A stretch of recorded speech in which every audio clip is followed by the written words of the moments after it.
এসেছি জুলাই গণঅভ্যুত্থানের বার্তা নিয়ে। আমরা এসেছি আপনাদের এলাকার সমস্যার কথা শুনতে।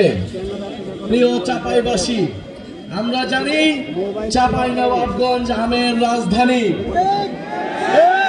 কিন্তু দুঃখের বিষয় এত ঐতিহ্যবাহী জেলা হওয়া সত্ত্বেও এই আমকে এটাকে শিল্পের পর্যায়ে নিয়ে যেতে, এটাকে বিশ্বের বুকে তুলে ধরতে, এটাকে রপ্তানি করতে কোনো ধরনের উদ্যোগ আমাদের কোনো সরকারি নেয়নি এখন পর্যন্ত। প্রিয় চাঁপাইনবাবগঞ্জবাসী, আমরা জানি চাঁপাইনবাবগঞ্জ রেশম শিল্পের জন্য বিখ্যাত, কিন্তু এই রেশম শিল্প দিনে দিনে হারিয়ে যাচ্ছে। কোনো ধরনের উদ্যোগই নেওয়া হয়নি আমাদের এই জাতীয় শিল্পকে বাঁচিয়ে রাখার জন্য। আমরা চাই বাংলাদেশের যে জাতীয় শিল্প রয়েছে, কুটির শিল্প রয়েছে, সেগুলোকে যথাযথভাবে সংরক্ষণ করতে হবে।